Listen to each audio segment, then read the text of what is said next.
The Mendon-Honeoye Falls-Lima Sentinel welcomes you to this edition of the Mayors and Supervisors Weekly Update, brought to you by... Each week, our community makes history. Each week, you make history. And each week, there's only one source to turn to for the first take on history. You know what that is? Subscribe to the Sentinel right now to discover the history being made in your own backyard. The Mendon-Honeoye Falls-Lima Sentinel. More than just your news, it's your history. Hey, welcome everyone to this week's edition of the Mayors and Supervisors Update. I'm Chris Carosa, publisher of the Mendon-Honeoye Falls-Lima Sentinel. And each week we bring you the goings-on on the villages and towns that we cover. This week we're going to start with Mike Falk from the town of Lima. Mike, what's going on there? Hello, Chris. Thanks for hosting us again. The Public Services Committee at Livingston County passed a resolution for proclamation October 22nd through 28th as National Lead Poisoning Prevention Week in Livingston County. This will move on to the Board of Supervisors at the next meeting and will be in place. With lead poisoning efforts, we tend to concentrate on kids, and the resolution talks about children, especially under 6, being very vulnerable. However, lead poisoning affects everyone from newborns all the way up through adults. Lead is toxic to humans, and there's a lot of things that can happen. I went out and pinged the Mayo Clinic, which has a great website for newborns being born prematurely. Low birth weight, slow growth can be signs of lead poisoning. For kids, developmental delay and learning difficulties, irritability, loss of appetite, weight loss, sluggishness, fatigue, abdominal pain and vomiting, constipation, hearing loss, seizures, and eating things that are not food, like paint chips, is also a symptom. But in adults, high blood pressure can come from long-term lead exposure, joint and muscle pain, difficulties with memory or concentration, headaches, abdominal pain, mood disorders, and then some reproductive problems involving reduced sperm count, abnormal sperm, miscarriage, stillbirth, premature birth.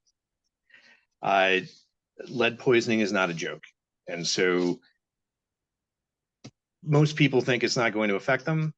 But if you have a home that is pre-1970, and you have a older water supply system, especially a private one, like a well, it's possible that you might have some lead in your system. We just did sampling in South Lima as part of the Water District 5 effort. And of the 11 samples, 5 of them came back with high concentrations of lead right from the kitchen sink. So it's out there, along with the other contaminants and things that we found. If you want to see what the entire thing was, lima-ny.org, my post is the actual letter I sent out to the Water District folks. You can see what all the different pieces were with the water testing. To get your water tested at the level where you're going to find things like dioxane and fecal coliform and arsenic and lead and nitrates, it's over 90 days to get that done, and it's over $1,000 a house. Concurrently, New York State at the Senate, this is the second year in a row now they've been trying this in Albany. They are going to be pushing through a testing requirement for private wells.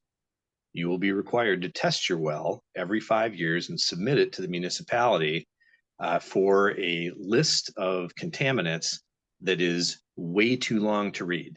It's a huge page full of all kinds of chemicals and this and that and the other thing. It is not the law of the land yet, but I would expect that that's probably going to happen. So if you have questions about testing and all that other stuff, again, I'd refer you to that Water District letter I sent out. It explains a lot there. And for those of you in the proposed water district, if you're thinking about having your testing done, it's going to take longer to do that than it is for us to close out the petition. Keep your options open. and sign the petition, we really don't have to move forward with anything until all the funding is complete. And that's all I've got, Chris. All right. Thanks, Mike. John, over to you. Town of Mendon. What do we have going on there? I just wanted to take credit for the weather we had recently, because we left the spray park open a little longer than we had anticipated. But on a serious note, yes, today is I'm speaking to you on Friday, October 6th. We are closing the spray park. We had it open this week when we had some beautiful 80+ degree weather. We had it open in early September, not long after school started, with some weather that was very nice. And certainly, you know, my mom always told me there's a silver lining in every cloud.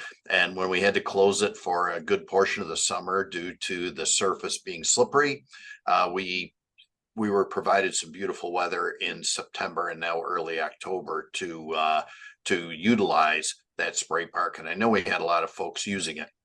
I think we were the only spray park in this area that was open during this time. So we had a lot of calls here at Town Hall from people from outside the Mendon area, and that came in to use it. And I think that's a great thing, because number one, it's getting used. Obviously, children are having fun. Number two is that it may have introduced some new people to our community and some of our commercial businesses that we have, which I think is a great thing for our entire community. Our mobile mammogram that our town clerk, Michelle Booth, organized took place recently.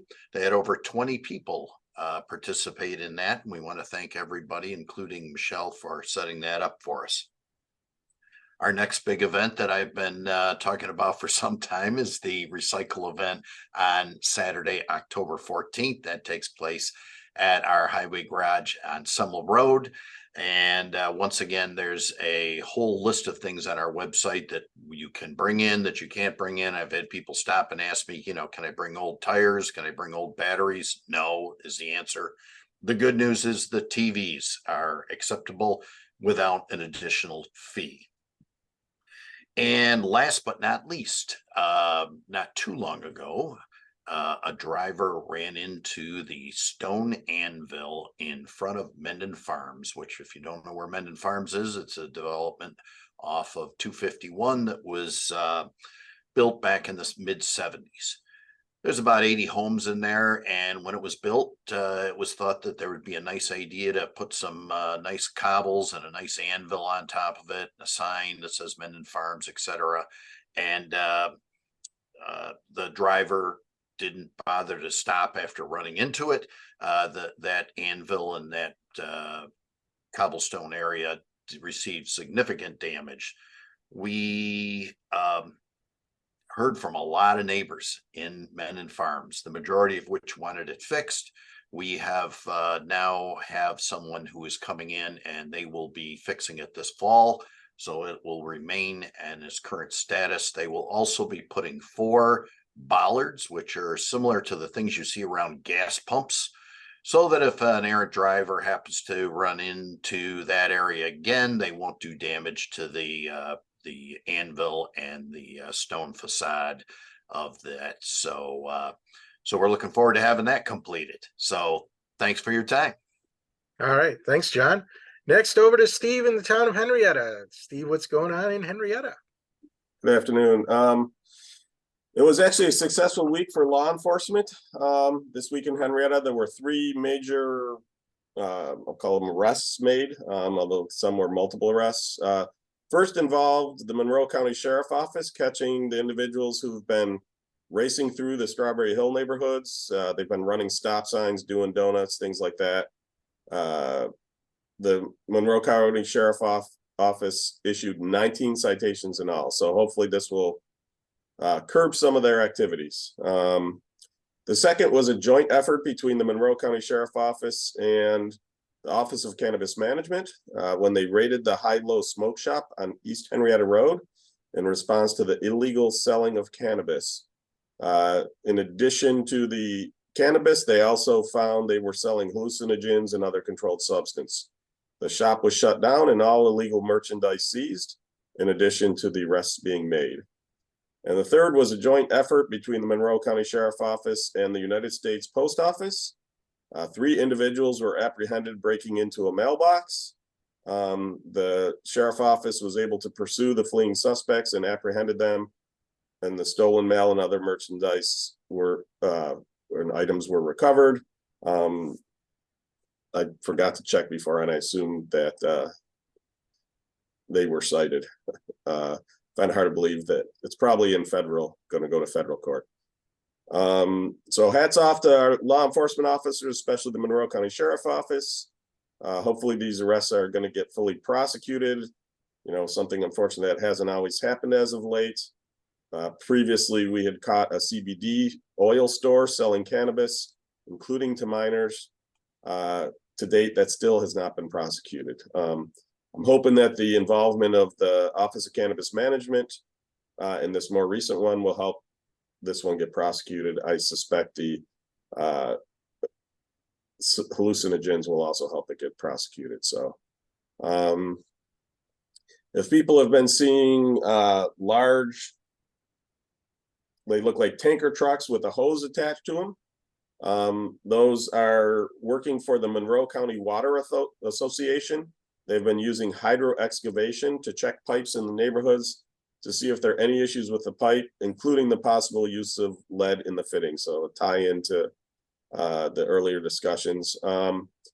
They've been basically spot checking around the neighborhoods. And like I said, it looks like they've got a hose over your lawn. Basically what it's doing is shooting high pressured water and then vacuuming that out. It leaves a small hole, they fill it back in. But it allows them to check the pipe without doing major excavation. On Tuesday, October 3rd, at the Henrietta Public Library, the Henrietta Green Foundation and Women's Against Parkinson's hosted a talk, Pesticides, Parkinson's, and Policy, talking about how some of the complex chemicals and pesticides not only contribute to Parkinson's, but can actually cause it. In Henrietta, we try to limit the use of pesticides at the town, using it mostly where there are dangerous or invasive species. And even then, we try to apply it in a minimal manner, such as we first cut the invasive species and then coat the cut stems with the pesticide so it kills them into the roots. And then finally, the tentative budget is largely in finished form. And based on the initial numbers, it appears that we'll have a tax rate below $1 per thousand. Even if the referendum for our spray park passes. So the tentative budget will be presented and the second meeting in October, which I think is the 25th. It's at that Wednesday. And then at which point, if it passes, it will become our preliminary budget. And then we have to wait to do our final budget until after the elections, since there is a referendum for the spray park on the ballot this year. So what we will do is we'll present 2 preliminary budget. It'll be 1 budget, but with 2 conclusions. One will be everything rolled up, and then will be everything rolled up with the additional expense for the spray park. So that's about it. Thank you. All right. Thanks, Steve. John or Mike, anything more to add? Seeing nothing. Thank you guys for being here. Thank you all for watching. Remember, this program airs every Sunday at 1 p.m. Join our Facebook page or subscribe to our YouTube channel. And when the show airs, when it's broadcast, you will be notified by those platforms and you can watch it there. Otherwise, if you like to read, the transcript's in next week's paper. We'll see you all for now. Bye-bye.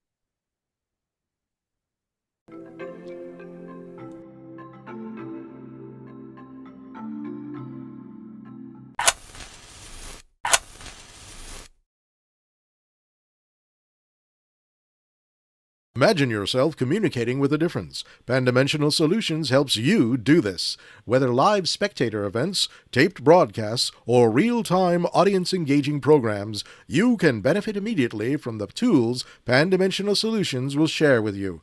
Do you want to make a difference? Contact us at pandimensional.com.